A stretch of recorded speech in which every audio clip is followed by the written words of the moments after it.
Hello friends, ഇന്നൊരു cleaning day ആണ്.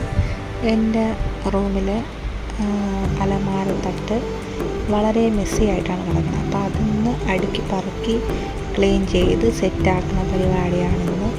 ഇങ്ങനെ ഇരിക്കുന്നതിന് ഞാൻ എന്തായാലും അതൊക്കെ ഒന്ന് അടുക്കി പറക്കി ആവശ്യമുള്ള സാധനങ്ങളൊക്കെ മാറ്റി സെറ്റ് ചെയ്യുകയാണ്. കുറച്ച് നേരത്തെ പണിയുണ്ട്, കാരണം കുറച്ച് ദിവസമായി കുറച്ച് തിരക്കും കാര്യങ്ങളൊക്കെ ആയപ്പോൾ എനിക്ക് ഇത് ശ്രദ്ധിക്കാൻ പറ്റിയില്ല. അങ്ങനെ ഇതെല്ലാം അലങ്കോലമായിട്ട് കിടക്കുകയാണ്. അപ്പം ഇന്ന് സമയം കിട്ടിയപ്പോൾ എല്ലാം സെറ്റാക്കാനുള്ള പരിപാടിയിലാണ്.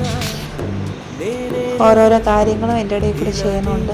പിന്നെ ക്ലീനിങ് പരിപാടിയാകുമ്പോൾ കണ്ടിട്ടില്ലേ, സമയമെടുത്ത് ഇത്തിരി ക്ഷമയോടെ ചെയ്യേണ്ട കാര്യവും.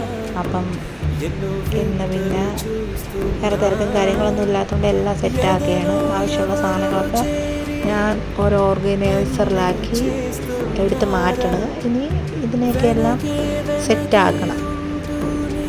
ഏതൊക്കെ തട്ടിൽ വയ്ക്കണമെന്നൊക്കെ സെറ്റാക്കാനുള്ള പരിപാടിയാണ്. ആദ്യം ഇപ്പോൾ ഒരു വലിയ ടിന്നിലെല്ലാം മാറ്റി വയ്ക്കണം. ഞാൻ ഇടയ്ക്ക് കാണിക്കുന്നത് ഞങ്ങളുടെ കുഞ്ഞുനാളത്തെ തൊട്ടിൽ കമ്പനിയാണ് കാണിക്കുന്നത്. അങ്ങനെ ഓരോരോ ഐറ്റംസായിട്ട് ഞാൻ എടുത്ത് വയ്ക്കുകയാണ്. കുറേ നേരം ചെയ്തപ്പോൾ എനിക്ക് പട്ട് പിടിച്ചു, കാരണം ഇതെല്ലാം കൂടെ ആയപ്പോൾ വല്ലാത്തൊരവസ്ഥയിലാണ് കിടന്നത്. പിന്നെ ഞാൻ അതിനൊക്കെ എല്ലാം എടുത്ത് വെച്ചതിന് ശേഷം നന്നായിട്ട് ക്ലീൻ ചെയ്ത് അവിടുത്തെ പൊടിയും കാര്യങ്ങളൊക്കെ തുടച്ച് വൃത്തിയാക്കി സെറ്റാക്കി എടുത്തിട്ടുണ്ട്.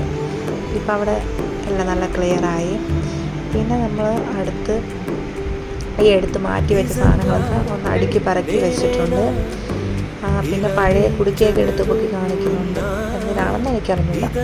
പിന്നെ ഞാൻ ഓർഗനൈസ് ചെയ്യാൻ വേണ്ടിയിട്ട് ഒരു ബോക്സ്, നമ്മൾ ഈ കുപ്പി ഗ്ലാസ്സൊക്കെ വാങ്ങിച്ച് സോസറൊക്കെ കിട്ടില്ല, അതിൻ്റെ ആ ഒരു ബോക്സ് എടുത്തിട്ട് അതിലാണ് ഞാൻ എല്ലാം സെറ്റ് ചെയ്ത് വെച്ചത്. അപ്പം ഒതുങ്ങിയിരിക്കുമല്ലോ, അപ്പോൾ ആവശ്യാനുസരണം നമുക്ക് സാധനങ്ങൾ എടുക്കാം. അപ്പം ഞാൻ അതിലാണ് ഓർഗനൈസ് ചെയ്ത് വെച്ചത്. അപ്പം എല്ലാം അടിപൊളിയായിട്ട് ഓർഗനൈസ് ചെയ്യാൻ പറ്റും. ഇതാണ് നമ്മുടെ ഫൈനൽ ലുക്ക്. എല്ലാവർക്കും ഇഷ്ടപ്പെട്ടു എന്ന് പ്രതീക്ഷിക്കുന്നു. വളരെ സിമ്പിളായിട്ടാണ് ചെയ്തത്. അപ്പം വീഡിയോ ഇഷ്ടപ്പെട്ട എല്ലാവരും ലൈക്കും ഷെയറും സബ്സ്ക്രൈബ് ചെയ്ത് സപ്പോർട്ട് ചെയ്യണം കേട്ടോ. അപ്പം പുതിയൊരു വീഡിയോയിലായിട്ട് കാണുന്നവരേക്കും ബൈ.